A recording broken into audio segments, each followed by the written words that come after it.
I think we'll, yeah, start going. Start going. Yeah, sweet. So I'll just a quick intro just to say hi. I'm Jake from Trusted Tech Talks. We're back with round 2, actually, of Encryption Isn't Magic, Hackers Can Break It. Really successful first one, so thank you, Holly. And we're just back again. So maybe a third one, maybe a fourth one. We might just carry it all on, to be fair. See how the feedback goes. But yeah, it was really good the first time round. Don't worry if you missed it. This one is just playing on that, really, I suppose. And Holly's just going to talk everything cyber, everything hacking, and hopefully help everyone. It's going to be recorded, so we're already recording and then sent across to everybody, and everybody as well who's expressed an interest but can't attend. So, and also a bit of a short survey at the end I'll send out. So any feedback or anything like that would be greatly appreciated for myself and Holly for next time round. So yeah, so obviously just to give you an idea of process and how it's going to work, I will pass over to Holly, who's going to obviously introduce herself and, like I said, talk everything cybersecurity, demonstrating more real life hacks, and helping reduce inevitable cyber attacks everyone seems to be facing. Probably for around 40 minutes. Do you reckon? Yeah, but I think about 35 minutes of slides, depending on how quickly I talk, and then some questions. Yeah, and then questions at the end. You beat me to it. So yeah, and then we're going to be using Slido. So if you haven't downloaded Slido, or if you want to just get it on the web browser, that's Slido, and the pin is 58575. So basically that app, you can interact, ask questions on there, and people can like those questions and go to the top, and it's just a really good way to interact. So anybody that hasn't got it, get it, and the number is 58575. And yeah, just I suppose throughout the whole webinar, ask away questions on Slido, and then at the end we'll run through it. Well, I won't. Holly will. Okay. But yeah, I'll basically get to the good bit and hand over to Holly. So yeah, thank you. Over to you. Hello, everybody. I'm going to do a quick introduction in a second, but Jack and I have just had a world of joy with Windows Update trying to derail this talk. So I've downgraded from a PowerPoint to a PDF. So some of the text is a little bit messed up, but don't worry, I'll read everything out. You'll be able to follow it through without the slides. As Jack mentioned, this is technically part 2. However, this is all different content. It's just a similar topic. So if you didn't see part 1, don't worry, you won't miss anything. But if I mention anything and you find it interesting, feel free to ask a question about it, and I can reiterate that previous content. Jake's absolutely right. We have a topic set out, and I have about 30 slides, so I'm going to go over that topic. But I'm more than happy to talk about anything cybersecurity. So if I mention something that you think is interesting and you want to bring that up at the end, I'm more than happy to be derailed and detoured into other cybersecurity related content. If I crash at any point or anything like that, if Microsoft Update continues to derail me, don't worry, I'll be back quickly. So just bear with us if we have any technical issues. Also, please do use Slido. I've got it open on my second monitor. So if you ask questions throughout and it's relevant to what I'm talking about, I might just take that question there and then. Or if you want to heckle or berate me for my inability to use a computer as an IT professional, then that's fine. I'm an adult, I can take these things. So I'll quickly introduce myself, and then I'm just going to vaguely rant about hacking computers for a while. So for those of you who've never seen me talk before, my name is Holly Gross-Williams. I'm the managing director at Sakama. Having managing director as a title is a little bit unusual. People seem to think I've got like a sales background and things like that. I haven't. I'm actually a penetration tester. So I hack computers and related things for a living. And Sakama are a cybersecurity consultancy, but penetration testing is the core to the business. So whilst I'll be talking a lot about encryption, and in particular where encryption is relevant to system hardening and trying to prevent hackers or threat actors, whichever term you prefer, from doing what it is that they do, I am just broadly going to talk around hacking. The encryption isn't magic topic is really just a starting point for the broader content. And talk about breaking computers. That sounds cool, doesn't it? So one of the things that there's basically 2 misconceptions that I'm going to try and clear up throughout this slide deck. really, when I put slide decks like this together, I think Jack's probably used to me by now. What typically happens is something has been annoying me recently, and I'll make a slide deck about it and then rant online. And that's what happened last time, which is where the encryption isn't magic topic came from. I was doing a penetration test with a FTSE 250, and I broke their crypto system. So they were taking payment cards, and they were protecting those payment cards using cryptography, and it was really, really poorly implemented. So I put together a slide deck to talk about, like, hey, taking this case study, let's take a look at how badly they did it so that you can do it better yourself in the future. This time around, it's going to be a similar kind of theme, but the content this time is going to be the difference between vulnerabilities and system hardening. And I'm bringing, obviously, my own bias into this. Being a penetration tester, most of what we talk about is finding vulnerabilities and exploiting systems and those kinds of things. And very often within, certainly penetration testing reports, hardening isn't given the position that it probably requires. I'm going to explain some terminology as I go through, just in case some of the audience are really new to some of these things. Cryptography and certainly cryptanalysis can get really maths really quickly and really, really deep. This won't be a deep dive into cryptography. It'll be a broad overview of system hardening in relation to cryptography. So if elementary maths terrifies you, don't worry, me too. We won't be going that deep. But I will try and bring everybody along. So if there's some people who are just interested but don't have the in-depth background, I'll cover some foundational stuff first. What I usually do at the beginning of talks like this is I have a slide like this where I talk about the security testing spectrum and the differences between vulnerability scanning and red teaming and those kinds of things.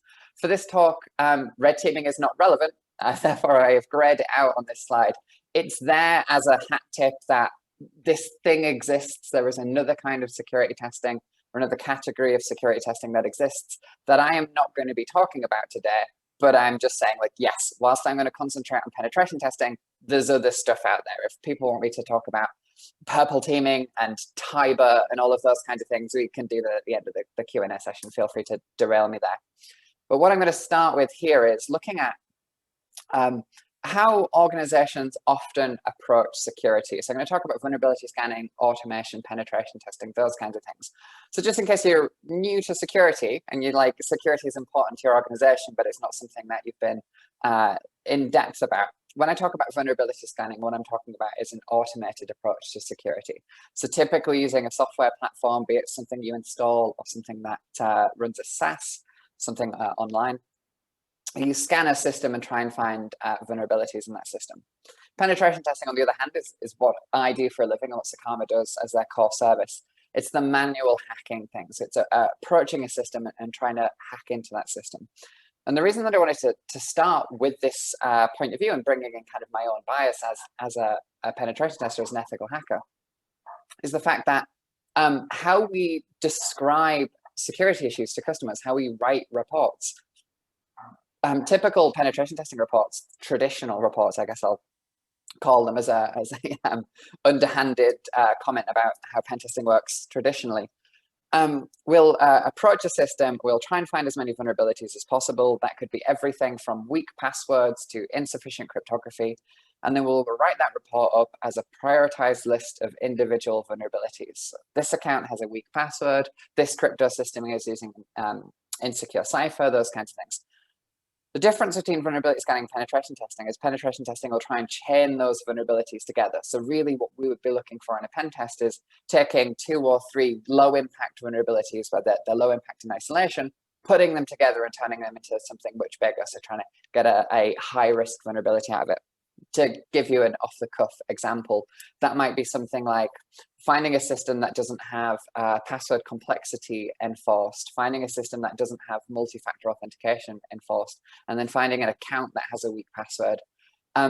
If any one of those things is missing, that system would be certainly much more secure, if not broadly secure. But those 3 things together, where there's not a good password policy, there isn't multi-factor authentication in place, we can chain those issues together and probably compromise an account. So that's what we're looking at with penetration testing. The issue with this is it leaves behind, of course, system hardening. So what I'm talking about in terms of system hardening is really any activity that makes exploitation more difficult. So I'll give an example right at the beginning. I'm going to talk very briefly about a type of vulnerability called cross-site scripting, because cross-site scripting has, broadly speaking, 2 fixes, and it's going to be relevant to the later discussion, but we'll just touch on cross-site scripting because I want to get into the crypto magic. But when it comes to system hardening, it's a real critical part of security, but within the kind of traditional security testing reports that you see, because it isn't a vulnerability where we can say this is high risk, it's just an activity that we recommend you conduct, very often gets put at like the back of the report, very often in a section titled informational, those kinds of things. And many organizations, when they approach penetration testing report, or they discuss security testing activities with an ethical hacker, a pen tester, somebody like that, they'll start at the critical issues and they'll work their way down that report until they run out of time. For some organizations, the line is in different places. Some organizations never make it past the mediums. So they definitely never, ever, ever get to the end of the report where we're talking about hardening. And I think that's disappointing, because the more hardening you can do of a system, yes, it's not directly remediating vulnerabilities. It can make exploitation harder, it can slow an attacker down, and it can therefore make things like response and remediation easier. If you slow a threat actor down to the point where you can detect them before they have compromised the system, that's a really big win from a security point of view. Very often, certainly pen testers, again, talking about male bias, we really only care about the hacking side of things, and then everything that occurs past post-hacking, dealing with response containment, eradication, those kinds of things. We don't think about it so much. So it gets pushed down the report, and I think that's a bad thing. So I'm going to talk about system hardening. So where security testing methodologies focus on vulnerabilities first, this leaves hardening actions as secondary in the report. And for a lot of reports, that FTSE 250 that I spoke about, they had a really bad time. Their report was something like 105 vulnerabilities by the end of it, because it was a very broad assessment of their organization. And being a FTSE 250, you can imagine, it's a big organization. So where it's vulnerabilities first, it was something like page 200 by the time they got to the system hardening. And I bet they never got that far down that report, because there is so much work to do. But it's worth looking at, and it's worth trying to consider hardening within your security approach. How you actually implement that from a defensive point of view can be challenging. I guess we'll get to that in a second. But hardening activities make exploitation much more difficult, if not possibly stop exploitation altogether. So they are important. I'm going to talk about crypto, and I'm going to have a kind of couple of slides in here where I talk broadly about what I mean when it comes to cryptography. So we're going to look at specifically how information is protected online. We're going to look at HTTPS. So when you connect to a website, or to be honest, many other things like email servers and those kinds of things, there's a certain technology that is used. It's called transport layer security. I'll get into the foundational stuff with that in a second. But I'm going to talk about breaking crypto systems, and the context that I'm coming at is basically any attack that would allow me as a threat actor, me as a hacker, to gain more access to a system than it should. Some people might disagree with this definition, and you'll see what I mean in a second when I get into it, because they might say, oh, you haven't broken the cryptography, you've bypassed it or found a way around it or disabled it in some way. It's like, yeah, as far as I'm concerned as a hacker, I don't really care. I don't care if the crypto itself was fundamentally vulnerable, if it was the implementation that was vulnerable, or if we found some way to bypass it. Or even, to be honest, you could include things like social engineering. If I can make a user think the system is secure, but in some way it is insecure, I will count that as broken cryptography, because it has a security impact. So some bias there. But we're going to look at broadly crypto in regards to transport layer security, and there's probably an awful lot more to it than you expect. I think a lot of people think of when you connect to a website, it's like, is there a padlock? And if there is, then the connection's secure and that's it. And from a lot of people's point of view, that means that cryptography is on or off. You look in the browser, if the padlock's there, it's on. If the padlock's not there, it's off, and that's it. And of course, there's a lot more to it than that. So I'm going to try and break down, at least to a foundational level, what all of the different parts of the crypto system that make up transport layer security, that is the secure part of HTTPS, what it's made up of, what kind of decisions you have when it comes to implementing those things, and in my opinion, where you should draw the line from a security point of view. But I'm going to show my working. So if you disagree with my opinion on where the line should be, at least you can do it from a point of understanding. Because of course there is a a balance with security between security and convenience, and between security and compatibility, and those kinds of things. So that'll come up a couple of times. So what does broken mean? I'm going to consider anything that allows the threat actor to access something that they shouldn't be able to access as being cryptographically broken. In this instance, therefore, I'm going to use two terms, probably incorrectly. Some people might disagree with them, which is why on this slide I have put them in inverted commas. I might refer to something as being academically broken. What I mean by that is there is a known weakness, but a known weakness doesn't necessarily mean the system is completely compromised. Give you an example of this. If you had a 20-character password and I knew one of those characters, that would be a weakness, right? That would be a bad thing. But you can understand that I can't then log into your account because I only know one of the letters. There's 19 more to go. So that I would put into the category of it's academically broken. There's a weakness that we should address, but it's not practically exploitable. And then on the other hand, of course, we have practically exploitable, which is basically anything that I think a threat actor would actually be able to exploit during a realistic engagement. There's one slide at some point where I'm going to talk about like nation state level attacks and that time that Iran broke TLS. It's kind of cool story. I've put it in here because it's interesting and it's something that a lot of people don't talk about when it comes to cryptography for the most part, for most organizations. Nation state level threat actors are probably not a risk for you. If you're listening to this and thinking nation state level hackers are definitely a risk to us, then that's cool. Let's talk about that at the end because you obviously work for an interesting company. A lot of companies aren't all that interesting. Some companies make like envelopes and stuff. They're probably not going to get hacked by China. So I'm going to use academically broken and practically broken in that way. If you have a better way to describe that, then please let me know at the end because it's the best way I've thought of coming up against it. So what I'm going to talk about throughout this presentation is HTTPS, Hypertext Transfer Protocol Secure. When we connect to websites and a lot of other technologies, to be honest, how that data is protected. I'm using protected generically here because there's some protection around confidentiality and some protection around integrity and those kinds of things. And right now that's not important, but I'm going to look at how do web browsers connect to servers? How do they know those servers are secure? What are some of the fundamentals? So looking at things like key exchange, algorithm choice, talk about probably HMACs and stuff like that at some point. I'm going to talk about known weaknesses in certain ciphers, and then I'm going to talk about compatibility and how we balance those things.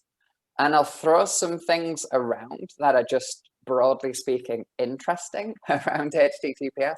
They might look a little bit shoehorned in when I first start talking about them, but hopefully by the end you'll see that I'm just trying to broadly talk about real world security. To be honest, I'm not really here to be elitist and talk about like the coolest side of security and dropping 0 days and stuff like that. I'm just like what affects normal human beings. That's what I'm going to try and get to. So the humble HTTPS connection, when we connect to a website, again, as I mentioned earlier, we might just think like, we connect to a website and that connection is secure, right? There's not a lot to it. There's probably some encryption at place at some point, and some really smart people have probably set that up. I'm going to drill a little bit further down into that. The first thing I want to do, though, is very, very quickly mention cross-site scripting. And the reason for that is security awareness training. I've been quite vocal over the last few years about how, broadly speaking, disagree with security awareness training. Not that as theory, security awareness training is broken, but I've sat through an awful lot of security awareness training. And a lot of it is poorly put together. And I just want to add something in here before we move on to the crypto stuff that I see all the time in security awareness training. It frustrates the hell out of me. Interesting thing, we hack computers, right? So one of the things that we do is we send phishing emails to people. That's like a really big part of certainly red team engagements, those kinds of things. If I'm trying to break into an organization, I could do some elite hack, or I could probably just send an email to the right person, get them to click a link, and then bad things will occur. Malicious email attachments, malicious links, compromising credentials, those kinds of things. People have heard of phishing, right? You know it's common, and hopefully you've seen that it's effective. If you haven't, it should not surprise you. It really is. We do it all the time. The problem is, security awareness training often talks about HTTPS incorrectly. So I want to correct that misconception before we move on to how HTTPS is actually put together to discuss what is HTTPS? What is it telling us? When we connect to a web server, we get the padlock in the browser. What does that actually tell us? Now, the techies in the room are probably screaming something about connection integrity, but if there's less technical people in the room, they might be thinking like that the website is secure. What are you getting at here? No, not at all. The padlock does not tell you that the website is secure, that it is trustworthy, that it's been validated in any way. All it tells you is that the web browser was not able to detect that the connection to the web server has been modified in any way. I would usually say that all the padlock does is tell you that the connection has not been interrupted. We might talk about how that isn't always true in a second, so I'm trying to hedge my bets and get ahead of myself there. But the padlock is telling you the connection is good. It's not telling you the website is trustworthy. So let's talk for just 2, maybe 3 slides on phishing attacks and how everybody telling people to check for the padlock in the web browser makes phishing attacks even easier. There's a very, very common web application vulnerability called cross-site scripting. Cross-site scripting is often reported as the most common web application vulnerability. If you look at things like the OWASP top 10, the OWASP top 10 is the list of 10 vulnerabilities that you should care about according to the Open Web Application Security Project. Cross-site scripting is number 7 on that list, which I think leads some people to think that it is less important, less of a priority. The issue with that is that list is not in commonality order. That list is balanced based on several metrics. It's based on things like exploitability, likelihood, impact, those kinds of things, the balance of several metrics. It isn't commonality. So whilst cross-site scripting is the 7th vulnerability on that list, it is very often reported to be the most common vulnerability. So what is cross-site scripting? It's a vulnerability that occurs where user-supplied input is insecurely returned in server responses. It allows you to virtually deface an application. It can allow theft of confidential data, privilege escalation if you can steal session tokens from other users, certainly administrative users, and malicious software distribution because it allows you to send content to another user. There's, broadly speaking, 3 kinds of cross-site scripting: reflected, stored, and DOM-based. I'm not going to go into any of the details of those. I'm just going to show you one example of reflected cross-site scripting because it's an awesome vulnerability and it's relevant to the context of HTTPS and what HTTPS is actually telling you. So we're just going to look at reflected cross-site scripting. We're just going to do a very basic example of reflected cross-site scripting, then we'll move on. So reflected cross-site scripting comes about. I mentioned cross-site scripting broadly as user-supplied input is insecurely returned by the server. For reflected cross-site scripting, that's where the user-supplied input is part of the URL, the web address. So a threat actor, or a hacker if you prefer, can craft a malicious link. If the user clicks the link, a payload from the link itself is executed on the server. And as I mentioned a second ago, that can allow for things like virtual defacement. Stored cross-site scripting doesn't require you to send a link to a user, as you might imagine. It is stored by the server. That might come about, for example, through product reviews and those kinds of things. So if I can leave a product review and leave a payload within the review, it would exploit in a very similar way to what I'm about to show you. But we'll do the reflected one because it's easy. So cross-site scripting, where content is reflected within the page, a vulnerability might occur. Honestly, let's jump out of slides and I'm just going to look at an example of cross-site scripting because it's like way easier to just show you this vulnerability because it's a little bit crazy, but you'll hopefully understand it once you see it. This website that I'm showing right now is just a website that we use internally that we use for training and those kinds of things. So if I want to show a junior a good example of a DOM-based cross-site scripting vulnerability, I might jump on here and show them it. So for the sake of demonstrating cross-site scripting, it is an example vulnerable page. Don't think I'm like secretly hacking Facebook in the background or something. This is an intentionally vulnerable application that we are hosting that is isolated. Probably should at some point mention that hacking is a crime, but you all know that, right? The pesky Computer Misuse Act. Don't go throwing payloads around. So where content is returned to the user and that content isn't appropriately filtered or encoded, a vulnerability might occur. So if I include junk in this text box and then hit submit, the page returns the junk to me. This is contrived, of course. Everybody can see that this is contrived. But returning content to the user is actually really, really common. Think of social networking, right? When I go on Twitter and I send a tweet, I am supplying content to that website that it is then serving to other users.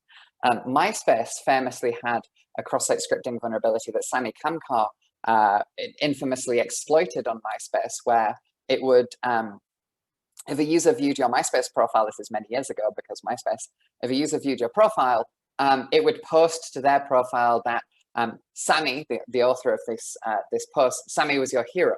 and that would self-propagate across MySpace. So it's a quirky defacement, but a good example of this hitting a well-known organization. Anytime you post to social media, like I said, anytime you post product reviews, those kinds of things, if you register an account on an e-commerce website, it's going to host your name, mailing address, all of those kinds of things. That is content that you are giving to the website that it is later returning to you. If it later returns that information to another user, be it an administrative user or another visitor of the website, a vulnerability could occur if that content is not processed securely.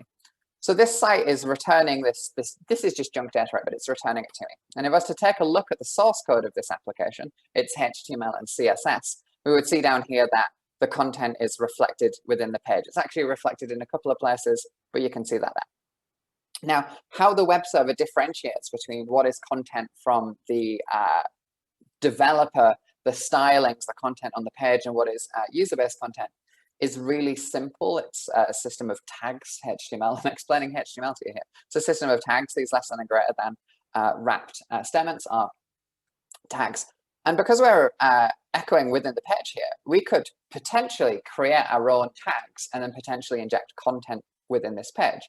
So instead of just typing junk, what I'll type is some very simple JavaScript.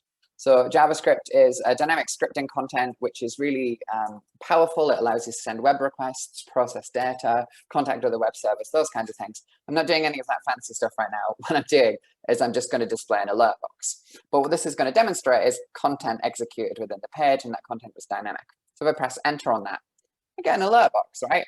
This is like baby's first cross-site scripting payload. But if I sent this link to a user in an email or a social media post, and they clicked the link, they would get the pop-up box. So if we replace this pop-up box with something more interesting, let's see if I staged a payload for myself. I didn't because I'm an idiot. We're going to have to do it manually. We can add content to this page. Now, content, like I say, it could be malicious content, like a virus or something like that, whatever term you prefer for malware, and send that to another user. So when they click the link, malware executes within the browser. Or it could be something very simple. What I'm going to do for this very quick demonstration is just show that I can virtually deface the page. I can add content to the page and change the way the page looks. So previously we added junk. What I'm going to do now is add a div. A div is just like a box on the page, right? But I'm going to set some stylings on that div so that it looks a little bit more interesting than this. Let's say hacked. See how quickly I can put together one of these.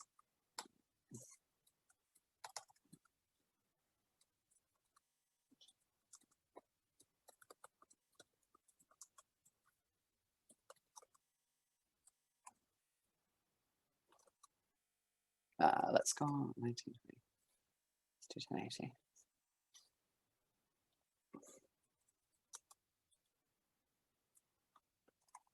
So I'm typing stylings here to alter the way that hacker message displays that I just posted there. You'll see what I'm doing in a second.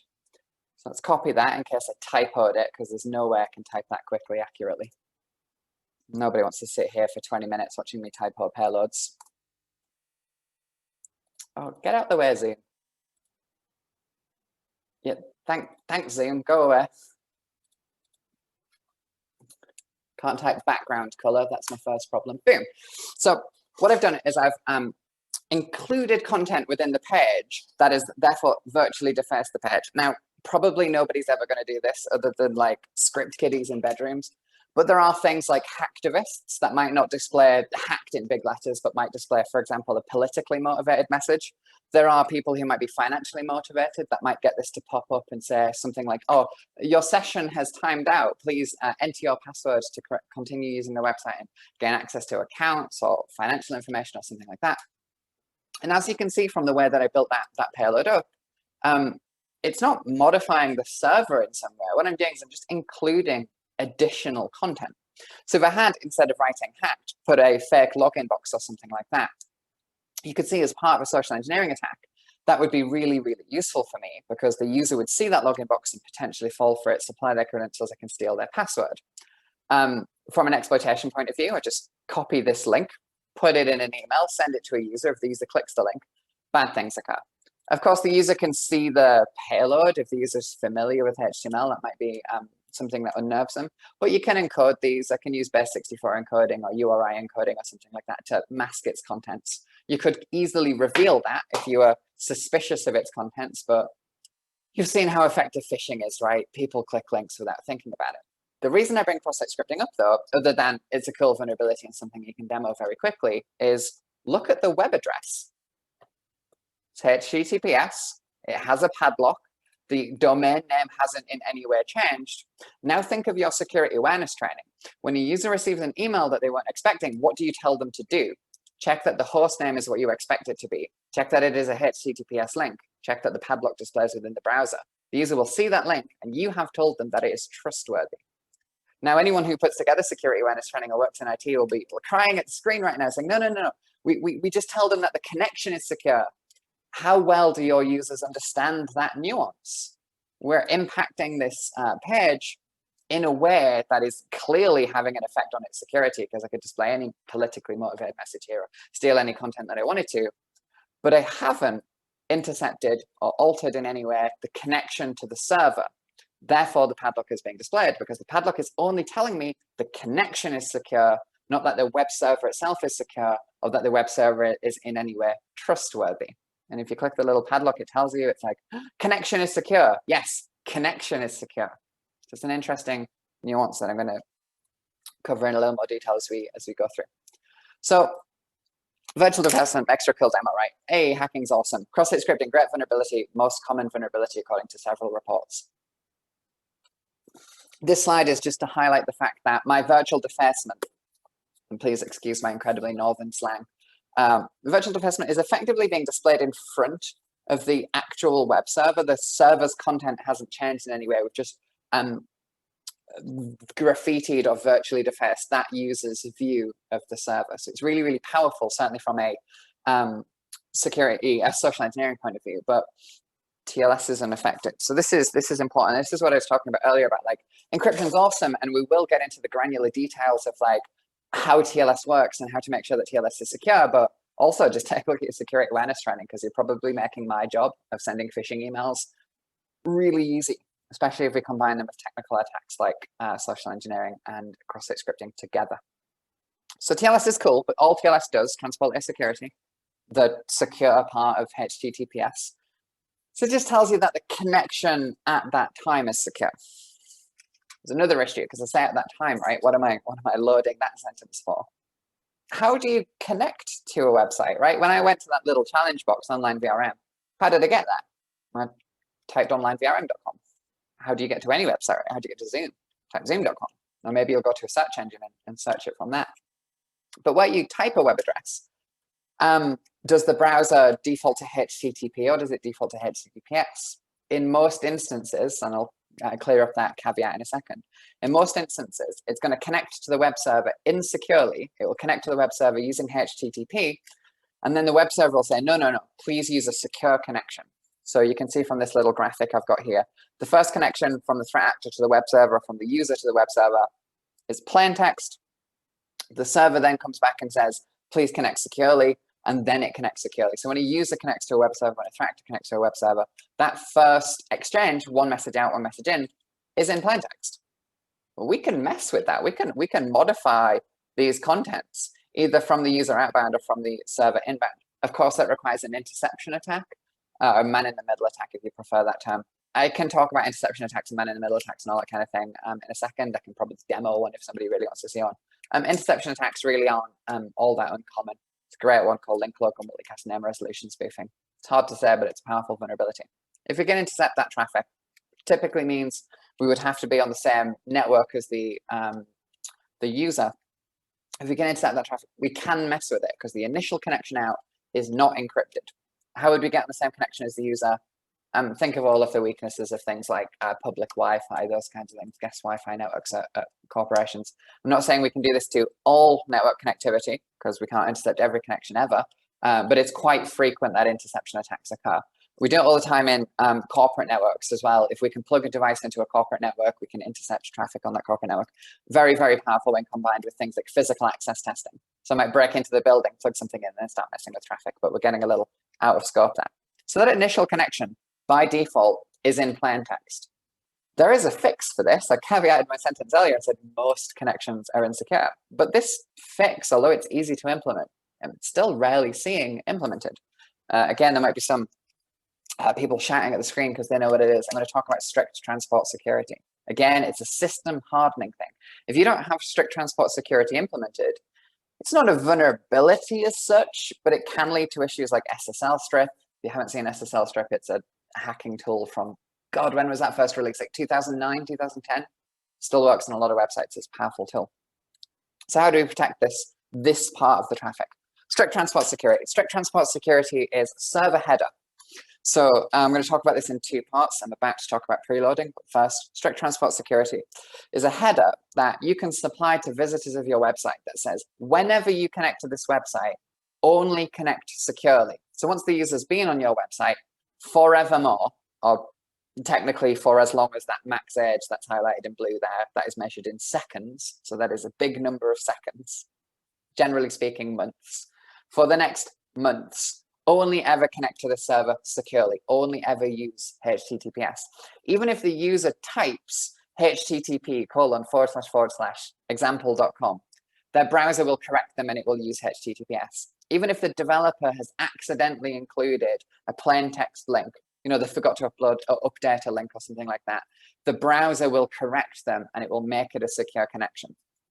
So strict transport security, it's really easy to implement. It's effectively a single line code change to a web application. It makes sure that users only connect using HTTPS. The problem is the server is supplying that to the user, right? So the user still connects the first time plain text. And then the server says, no, never ever talk to me again in plain text. So that first connection is still technically vulnerable. That's why preload is highlighted in purple. There's this thing called preloading. And what preloading is a method of telling the web browser, so Firefox or Chrome or whichever one you use, if any user ever connects to this website, make sure that they connect securely. So if you use Google Chrome, for example, and you go to google.com and you type http://google.com, it will send you over HTTPS because Chrome knows to connect to Google using strict transport security. So this is a hardening method. HSTS with preloading is a method of avoiding the insecure redirect. So you never connect to the server insecurely the first time around because the browser is pre-configured on download. When it is first installed, it's pre-configured to know to connect to that server securely.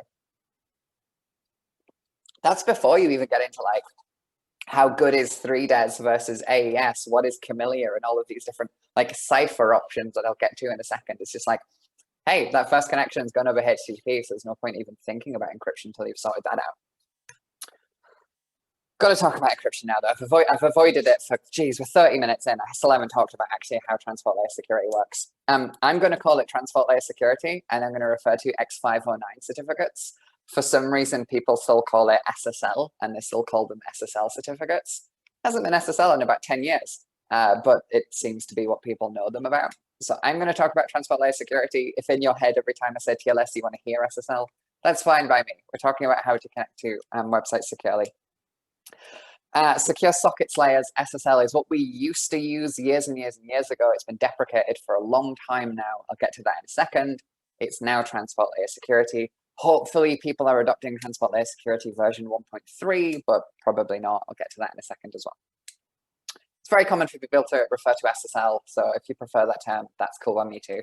But I'm going to talk about TLS. TLS is a protocol.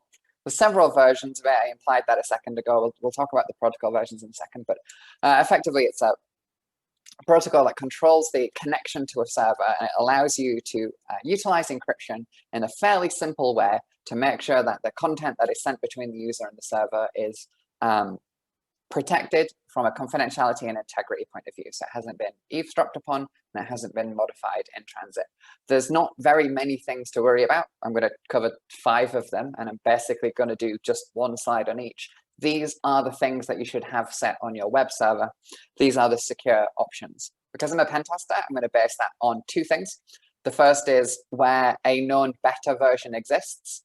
You shouldn't use TLS version 1 because TLS version 1.3 exists. You should use 1.3. Some of my guidance will sound like that, and some of my guidance will sound like this is known broken, right? There's a vulnerability that exists in this thing. You shouldn't use it because hackers can just break it.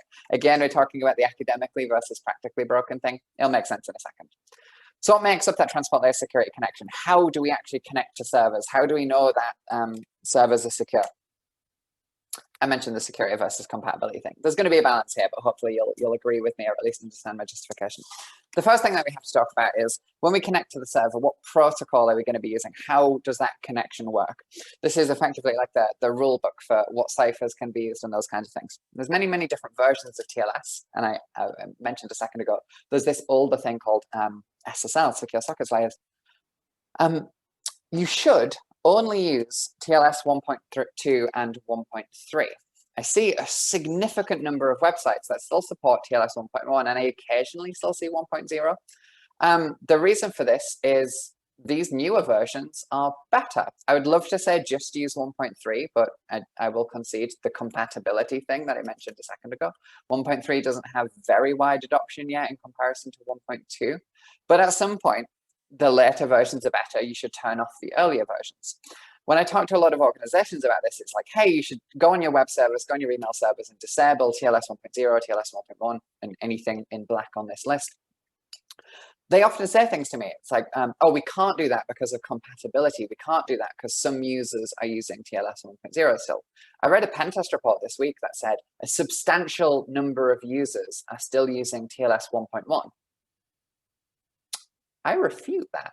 I refute that based on the fact that TLS 1.2 has been around for a really long time. I'll get to Poodle in a second, but TLS 1.2 has been enabled by default in Chrome since August 2013. It's been in Firefox since February 2014.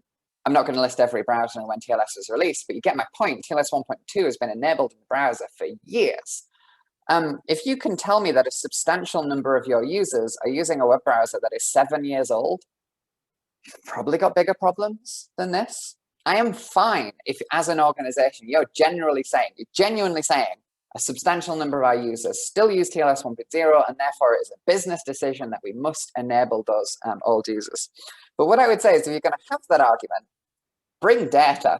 Back it up, right? Because I'm going to say basically nobody uses TLS 1.1 anymore because it's been in the browser for years and years, and people aren't using software that old typically. So if you're going to try and counter this, and you're going to try and put forward the business case if we should disable this outdated version, are you really supporting browsers that are 6 or 7 years old? What percentage of your user base would this affect if you disabled 1.1? What percentage of revenue are those users responsible for? So if you're going to look at disabling the protocol and say, hey, loads of users are using this protocol, but it actually has no business impact if you disable it, it might not be a big deal. I worked with a customer, to be honest, 4 years ago, and they were looking at disabling TLS version 1.1 then. And they said to me, based on some of their metrics that they've gathered from their web server, they said substantial number of users are still using TLS 1.1. It turned out it wasn't users. It was just like junk traffic that you get on the internet, like scanners and those kinds of things. People doing research. It wasn't actually users of their application. So they could, for that instance, for their business context, all the way back then, it's like 4 years ago, disable TLS 1.1. So you should disable old protocols. You should be using just TLS 1.2 and just TLS 1.3 and disable all of the old stuff. If you're going to counter that, I would love for you to bring data to the debate and show me that actually for your organization, you've still got a substantial number of users. If that's true for your case, then I feel bad for you. Like that would suck. I do get it. Some organizations still have like freaking Windows XP deployed everywhere and those kinds of things, but you should know how many of your users are using those things and turn them off if you can. So protocols, use up-to-date protocols. When it comes to certificates, not so much to say. Don't use self-signed certificates. What the certificate is, though, some people call it SSL certificates. I went through this earlier. I'm going to call it an X.509 certificate. Its actual name, SSL certificates, if you prefer, that's cool. How does your computer, when you connect to a website like google.com, when it connects to Google, how does it know it's Google and it's not just me doing an interception attack and pretending to be Google? It does that through what we call third-party trust. So Google presents to your device a X.509 certificate, which is signed by a trusted certificate authority. This is third-party trust, right? A third party, so a certificate authority, a root CA certificate, has said that Google's connection is correct. The way that this is actually implemented in the device is basically when you connect to a website, so here's sakama.com, for example, Sakama's certificate is issued by an organization called Let's Encrypt.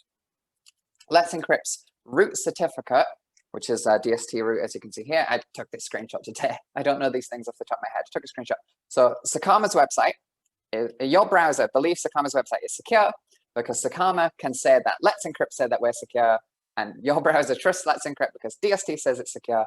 And up that chain, certificate chain, the root CA is configured within your web browser. So for Chrome still currently, for now, as far as I'm aware, uses the operating system's root certificate store. So your operating system, so this is obviously a screenshot taken on Windows, is pre-configured with some organizations that it trusts. So if that organization says that website is who it says it is, we will presume that is correct. That's pretty much all that there is to certificates. There's a couple more things to talk about that we'll go into in a second, but it's pretty much all it is for certificates. Don't use self-signed certificates because there's no way for your users typically to validate that that device is who it says it is, because if you're using a self-signed certificate, there's nobody vouching for that organization. It's probably going to display an error in the browser and the user won't be able to tell if that connection is intercepted. Self-signed certificates are really rare to see on production systems, certainly, but you do see them on development systems and those kinds of things. You do see them on things like internal firewall configuration interfaces and those kinds of things. Organizations sometimes miss that stuff that's not necessarily customer facing, but it can have a security impact. So you should configure those things. Even if you just use an internal CA, you should configure those things. So don't use self-signed certificates. That's what I'm getting to here. I'll mention a couple of other details about certificates in a second, but generally speaking, certificate-based vulnerabilities don't occur all that often. I had to check that statement before I put it into the slides to say, like, hey, certificates don't very frequently get hacked. It has happened previously. Here's 3 examples of it happening, all from at least 8 years ago. These are major and very cool attacks. So if you're a crypto nerd or a security nerd, you should probably check them out if you didn't know it. But there is that time that the Iranian government somehow got a forged certificate that allowed them to pretend to be Google. That's kind of cool. They snooped on a lot of Gmail accounts. There's, in my opinion, anything to do with Stuxnet is probably kind of cool because nation-state level malware is awesome. Stuxnet had a stolen certificate. It did it at least twice that I know of. So Stuxnet was, part of Stuxnet was digitally signed with a certificate that was stolen. So yes, it's the third-party trust thing, but it can't be validated because it was a certificate was stolen. And then Flame, which is related to Stuxnet, if you want to get really deep into the malware stuff, forged a certificate due to a collision attack. These things do happen. These are really the only examples that I know of this happening. If somebody has a more up-to-date one, then feel free to throw it in at the end. We can talk about it. They're cool. But broadly speaking, SSL certificates, just get one that is valid for your domain from a trusted certificate authority. A couple of other details to worry about. Key lengths, you should use long keys. You should use secure hashing algorithms. And there's a thing called CAA that you should check out. I'm not going to dwell on it. CAA is awesome and not widely implemented. It's another example of a hardening step. It's where you can make an allow list of which certificate authorities can vouch for your organization. You can limit it to just the one that you expect. We use Let's Encrypt, so we can say only Let's Encrypt should be trusted. It prevents misissuing of certificates. But certificates, not so much to worry about, generally speaking. The 2 big areas to worry about, what I'll concentrate for the last few minutes of the presentation, is ciphers and cipher modes. So when you configure the encryption for a server, you get to pick what ciphers should be used. And there's many different options. I've thrown some examples on the board. And there are some that are just known to be broken. RC4, for example, which is in this list here, back in maybe 2015, researchers released a series of vulnerabilities that demonstrated that RC4 was fundamentally broken.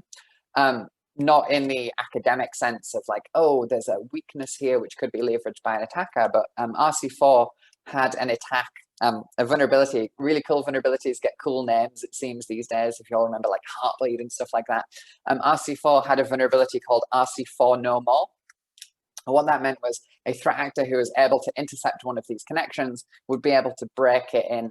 The original research paper said they should be able to break it in, I think it was 72 hours, but they did some practical tests. And in one of their practical tests, they demonstrated doing it in 52 hours. This is where we get into that distinction between like how hard is the hack? How hard does the hack have to be, the exploitation of the vulnerability, before attackers won't bother doing it? Because a lot of organizations rely on we're not interesting enough to target. We don't have interesting data or financial information. Like no one will try and hack us kind of thing. The easier that a hack gets, the less resources that it takes. I think the lower barrier to entry and the more likely that it will be more broadly applied. The RC4 attack is well known. It's been out there for years. There's a practical demonstration of the attack, and it allows you to steal session tokens, so small amounts of confidential data in 52 hours. The attack is automated. So you just run the attack and the computer will process it in the background and can steal that data. Yes, it requires an interception attack. You need to be able to intercept the traffic. I mentioned that previously, using things like public Wi-Fi, maybe hanging out in a Premier Inn or something like that after the COVID days are over and you're a pen tester and you're bored, so you start messing with people's internet traffic. This is one of those attacks that would be useful for that. So for ciphers, it's important to just pick known good ciphers, which for the most part means none of the broken ones. The browsers are moving towards things like TLS 1.3, which is restricting your cipher options, and it's only allowing things like AES and those currently known good ciphers. So that problem is becoming easier. I still see servers that have got things like null ciphers enabled. Null ciphers don't use encryption. That's what null means in that context. So for the certificate, make sure that it's valid, not self-signed, signed by a trusted CA. For the protocol, use only the latest protocols, ideally TLS 1.2 and 1.3. For the ciphers, something like AES, something like Camellia. Avoid known broken ciphers, RC2, RC4, anonymous ciphers, null ciphers, those kinds of things. There you go. Use ciphers like AES. Cipher modes. I'm not going to dwell too much because I've only got like a couple of minutes left about cipher modes. But broadly speaking, where these come up is block ciphers like AES don't encrypt large amounts of data. They just encrypt small pieces of data equal to their block size. So maybe like 64 bits or 128 bits of data at a time. If you have a large amount of data, the way that it encrypts those chunks is important. A lot of people might have seen the weaknesses in something called ECB, Electronic Cookbook. ECB encrypts it one block at a time without chaining any of those blocks together. That can still reveal patterns in the data. I should have put the famous ECB penguin in the slides. It discloses some information about the data. So ECB is weak and shouldn't be used. So when it comes to cipher modes, you have a few options. It's really, really common to see CBC, cipher block chaining, enabled. You should disable cipher block chaining. This is an interesting one. It's like, why should you disable cipher block chaining? Because there's better alternatives. Does that mean that CBC is currently known to be vulnerable? Not really. It's just been vulnerable a lot recently. There's been a series of what we call poodle attacks, or what you might prefer to refer to as padding oracles. Again, padding oracle vulnerabilities, as all of the cool vulnerabilities, have had cool names. There's been a series of vulnerabilities like Lucky 13, Golden Doodle, Zombie Poodle. Freaking cool vulnerability names, right? There's been a series of them, and therefore it has been broadly determined that CBC as a cipher mode should not be used in favor of more secure alternatives like GCM and CCM. You'll find GCM only available in TLS version 1.2 and up, but I already made the point earlier that you should only be using version 1.2 and up. If you check any of the common testing tools, so something like Qualys's SSL Labs, if you check your website with SSL Labs, which is one of the tools that you can use, I won't show it in this slide deck, but it's a good tool to look at how to harden your configuration. If you scan a site and it has CBC ciphers enabled, you'll see tools like SSL Labs will mark it as weak, but it won't necessarily say what the vulnerability is. That is what I'm talking about here. CBC is just generally discouraged in favor of more secure alternatives like GCM. And the last thing is key exchange. Key exchange is, again, without getting too far into the technical details, when we're talking about the use of certificates, we're talking about public key cryptography. Public key cryptography or asymmetric encryption. Asymmetric encryption is slow, and therefore, when it comes to transferring data online, we prefer symmetric encryption. So there's a certain kind of handshake that occurs where the initial connection is set up using asymmetric encryption in order to exchange a session key And then the session key is used for the actual bulk encryption of data because it's faster. I think that's a fair overview without getting too deep into the details. That key exchange that takes place, that again is several options there. RSA, DHE, ECDHE. Avoid RSA. The reason for that, what we're looking for is a key exchange algorithm that supports something called perfect forward secrecy. Perfect forward secrecy is a really good example of one of those hardening options that I was talking about throughout the earlier part of the slide deck. What perfect forward secrecy is, if you're missing perfect forward secrecy, I wouldn't describe that as a vulnerability, it's a lack of system hardening. What PFS does, or more broadly speaking, what forward secrecy intends to do, is if the long-term key from the server is stolen, if somebody steals somehow, maybe from a development server or a code repository or something like that, steals the private key for the certificate, forward secrecy ensures that that threat actor still cannot decrypt data from those connections, previously transferred data.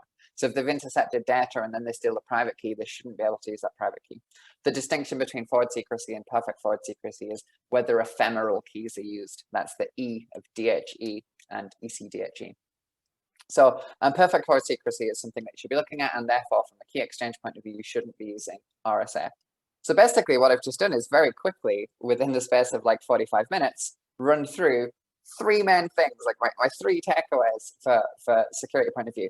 The first thing that I opened with is your security awareness training is probably broken because you are probably not explaining to users correctly how connection security works with websites. If you're telling users things like, or if you're telling users things that they might interpret to mean the padlock means the server is secure, that is a bad thing. You should correct that within security awareness training. It tells you nothing more than the connection is uninterrupted. If I send them a link to my hacking website, my malicious website that stores all of my malicious software, and they click that link and they get the padlock in the browser, all it tells them is their connection to my malicious website is secure, not that their website is trustworthy. That's a thing I see very, very frequently. You should correct your security awareness training. The second thing that I talked about was when users connect to websites, it's very, very common that that initial connection takes place over a plain text connection. It doesn't matter how good your cryptography is, because that initial connection is insecure. That can be fixed really, really easily using strict transport security, HSTS, HTTP strict transport security. You should look at preloading if you're looking at STS. Preloading makes sure that even the first connection for a user, the first time that they visit your site, is encrypted, and that all connections from that point on are encrypted. It's an awesome security feature. I'd love to see it more widely adopted. And then the third part was there's loads of different options when it comes to cryptography, and there is a balance to be had between security and compatibility. But some of those compatibility arguments are quite weak. I very frequently hear people saying substantial number of users using outdated cryptography. And I rarely see it when the data is granular enough to say how many actual users of the site, not just connections to the site, but known users are connecting using these insecure protocols, and what revenue is being generated from those users. When you get to that level of granularity, you might find that you can still take the hit on cutting those users off if necessary.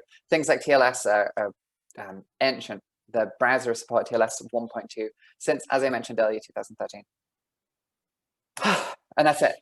I'll stop talking now. 45 minutes ranting about maths. Hopefully it was good.